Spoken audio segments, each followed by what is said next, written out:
We have a brand new Fortnite season coming out, Chapter 5, Season 2, and it is going to be the Myths and the Mortals, which is going to include Zeus, Hades, and more. So starting out, we do have the Mount Olympus, which looks like a little bit of a complex village, but I'm excited to see how it does play out. And then in the trailer, it looks like they were sailing on the ship through Grim Gate, which is going to have the three-headed guard dog Cerberus, where it is going to await you, which is going to be where the new POIs are going to sit, where you can get the mythical weapons, which we're about to check out. And then we have the underworld, which is definitely going to be where we find Hades. And finally, we're going to get the Brawlers Battleground, and in the Brawlers Battleground, this is going to be where we do have some unique, semi-open gameplay. So I'm very curious to see some of the things that I analyzed when playing this game is how complicated is this area? Is it able to be team shot? How well can you conquer this area? And how well can I maneuver through that area when going after hunting enemies in the game? And let's check out some of the new updates as far as weapons and some powerful things such as the Thunderbolt from Zeus. So you can rise into the air as we did see in the trailer, and you can hurl lightning bolts at your target. Use this power wisely. Thunderbolt has 3 maximum charges with a cooldown for each one. And then you're able to pick up this mythical power across the island or by defeating Zeus. Okay, so it's obviously going to be rare. Maybe you could be able to pull it from some rare chests, but it also could be something else. And then we have the Gatekeeper Shotgun, which is going to fire 3 really aggressive rounds. The shotgun at best at short range, so hit all 3 shots, and it's going to be a very bitey shotgun, meaning it's going to hit pretty hard. So this one is going to prepare for the next targets by reloading. So it looks like it's a 3-shot shotgun and then reload. So obviously it's going to be most powerful up close. The mythical variant is only obtainable from Cerberus. So this one is going to be a mythical weapon as well. And then we have the Harbinger SMG, which is unforgiving and relentless even when exhausted, highly accurate at first, but then it's going to dramatically decrease the recoil as you are firing it. So it's going to have more bloom as you fire this weapon. The mythical version is going to be from defeating Hades. And we have the Huntress DMR. This one is going to deal out a lot of punishment from a distance. Hopefully it will not have as much recoil as some of the other guns that we have seen. The Huntress DMR is all across the land, or the mythic version is going to be actually coming from Zeus once again. So you have 2 things coming from Zeus, which is going to be a highly fought over POI. And the Warforged Assault Rifle, another new gun that's going to be here, which is the favorite of Ares, powerful yet unruly. This has high damage, high rate of fire, and strong recoil. So you are going to have to contain this gun, but you also could get this from Ares as a mythical weapon. And the wings of Icarus soar through the sky and dive bomb your foes. Okay, so man, this looks like quite an OP thing.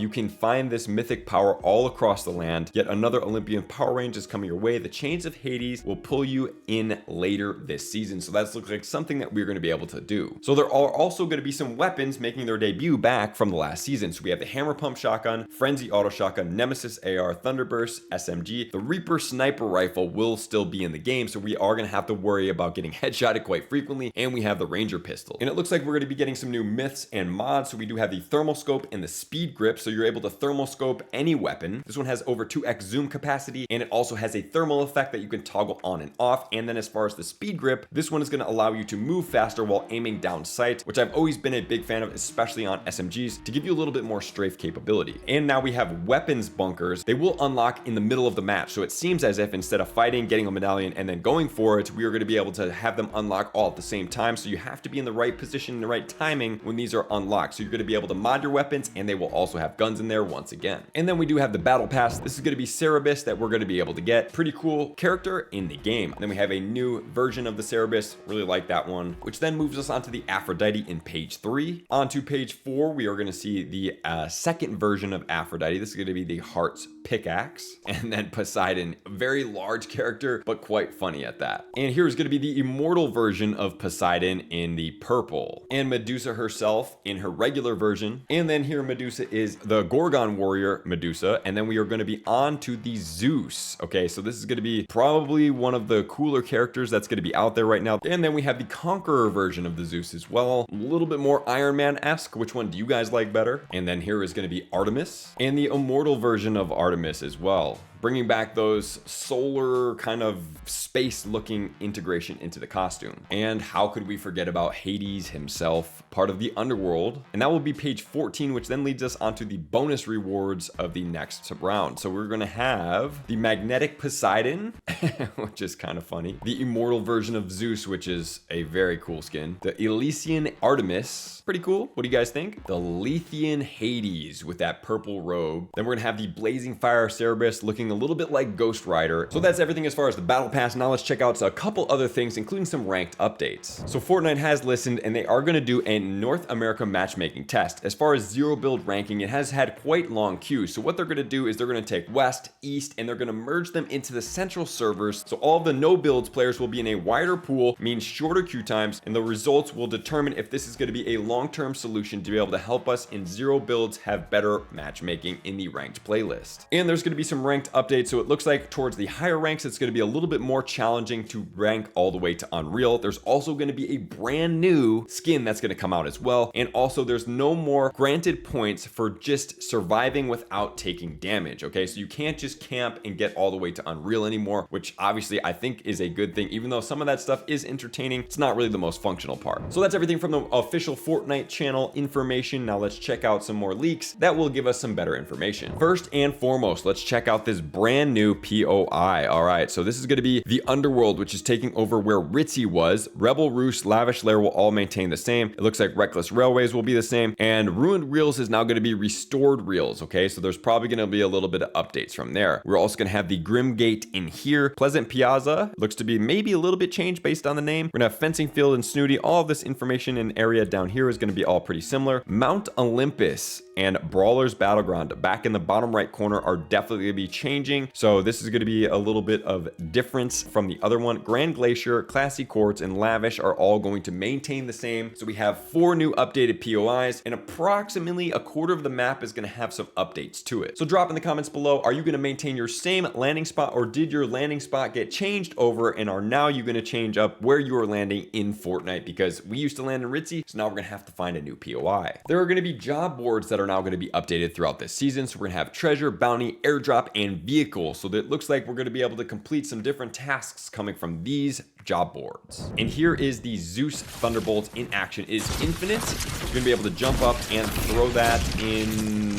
Goodness gracious. All right. So that looks like that is going to be 3 Thunderbolts, and then it has a 10-second recoil. So you jump up 1, 2, and 3, which seems to be the hardest hitting one. So it is similar to the Goku, where you did get up and you should do the Kamehameha. So it's going to take a little bit of strategy for you to be able to jump up and not get hit by being in the air for a while. So you're going to have to strategize this, probably use trees, buildings to kind of shield you as you are charging this up in the air so you don't get sniped out. Because just a reminder, guys, the sniper is still in this game, which is very powerful. And here is going to be the thermal update, which looks to be quite OP to be able to see people. So I'm very curious to see how the sniper is going to be affected by this thermal scope update. We are also going to be getting a brand new car, which pretty cool. And we have the brand new Victory Royale glider, which I love the gliders. The smaller, the better. It makes me be able to drop easier. It doesn't have big sounds. I'm not a big fan of those massive gliders. I feel like it gives me a disadvantage for sound purpose and to be able to see my opponents on the map. I don't really like to miss when I'm dropping into different POIs with a glider to be able to see that. I would prefer to be as stealth as possible. It also looks like we may potentially be having a drum gun making its way into the game. And I love this. We have the unvaulted chug splashes. Man, I cannot wait to get into the season and start breaking down some of these weapons in the brand new POIs. And there will be golden chickens making their way back into the map. So maybe you'll be able to get gold weapons from killing chickens. Man,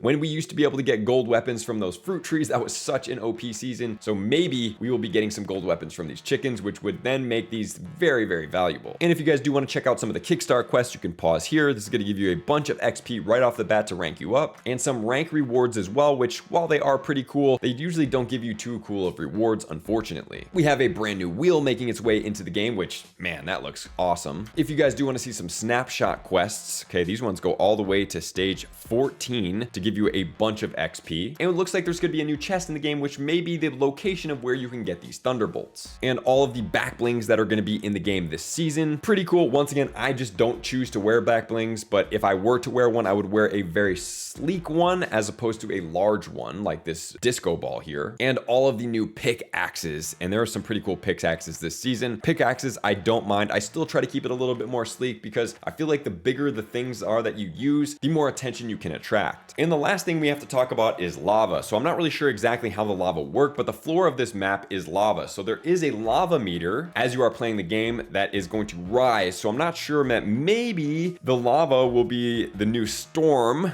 That'd be kind of cool, but kind of interesting, but we'll see how that is going to affect the game as it does come out soon. Impulsive grenades are going to be unvaulted. We have the brand new survivor medals. It looks like the reboot cards are going to change into golden versions, and here is going to be the Bowgaster gameplay. So let's check this out. All right, so you can charge that up and shoot it. Okay, wow, that thing is quite powerful and shoots, it seems to be pretty straight. So you can pulse it or you can charge it to have a more powerful shot. And the wings of Icarus. All right, let's see this in action here. Not the most high quality video, but doesn't seem like we have too much. Based on the trailer, it looks like we have a little bit more. So it looks like it seems to be that you can fly a little bit, but most of it is in helping you get around as opposed to like flying across the map as we did see in the trailer. So this is going to be the lava meter that I did talk about. And here is going to be the mini map as we are getting more lava. So, man, that person that is sitting at that POI looks to be taking a lot of damage if the lava is going to deal damage, which I would think that it would. And also we do have a ranked skin coming into the game. So similar to the glider, we do have gold, elite, diamond, champion, platinum, and unreal. So as you do rank up in the ranked playlist, you will be able to unlock different variations of the skin, which guys, if you want to have the unreal, you're going to have to get to unreal. And this is going to be a little bit more up close of the skin. So very cool. The medallions now have aspects to them that's going to improve different parts of combat. So let's check them out. The aspect of combat is going to be ranged weapons with increased damage, reveals your location on the map. The aspect of agility, this one will provide quick bursts of mobility throughout the game. Aspect of siphon, grants healing siphon effects on enemy eliminations. Aspect of speed, run faster and jump higher while sprinting. And as always, all of them will reveal your location on the map, but now there's a little bit more incentive to carry these as opposed to just gaining health. All right, everybody, that is going to be everything pretty much that we have for this season. There are some nuances and other things that are going on. However, we will see that coming up into the gameplay. So are you guys excited about the brand new season of Fortnite? Let me know in the comments below. Let's get into it.